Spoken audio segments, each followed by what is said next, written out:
Hi guys, Nathan here from JS Powersports. I've got a 2023 Foot Rocket in here, and I'm going to show you how the cooling water lines come into this ski and the engine and where they flow to. So come on over here and have a close look. Watch my finger.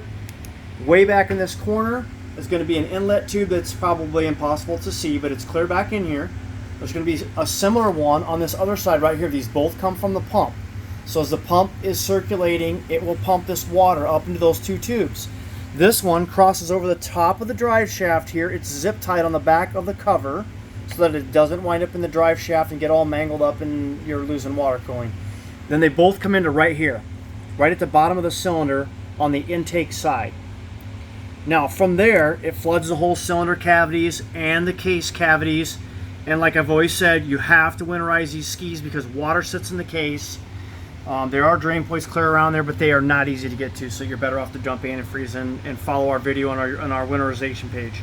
Now, once the water's into the cylinders here, it's going to go into the exhaust manifold right here through the cylinder. There's three big ports where the water comes in the exhaust manifold here.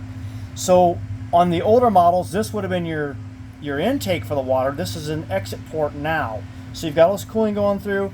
There's going to be some water comes up through here and goes into the front of the header pipe on that one. The opposite one of this inlet before, which is an exit now, is on the other side clear down here. That one comes up here. It's this blue line that comes up here. It tees. It goes to your flush kit and then also back into the center of the head. Okay, that leaves us with three more outputs here. The first one is the front of the head. This one simply comes around here and goes out this exit port. Now, I'm the one that put the different colored hoses on here so it would match the blue and yellow on the ski here and just to be fancy and whatnot. We do sell those kits on our site too if you want some. The back of the head, this one here, comes down here and also goes to this next outlet which comes out of the ski. Now the tricky one to find is the one that comes off the bottom of the header pipe, which is right down there. This one comes up around here. It's got a T intersection right back here. So the straight part goes out of the hole. The T section goes forward, clear up through here, and would normally just attach right here. There's a restrictor valve in here, but on this one we chose to put in a filter and a flow control valve to keep the excess water out of the water box and make the ski more responsive.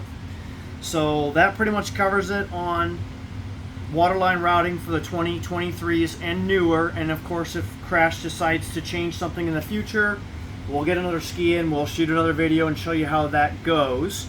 And just be careful with engine rebuilding, other people and so on that are not familiar with the ski. It's easy for them to get these hoses mixed up and stuff, and you may not have any cooling, which would be a very bad thing, can overheat the ski. You just want to make sure when you're running, you've got water coming out of all of your outlets, whether it be 2 or 3. You want to make sure the water's coming out of there as it should be.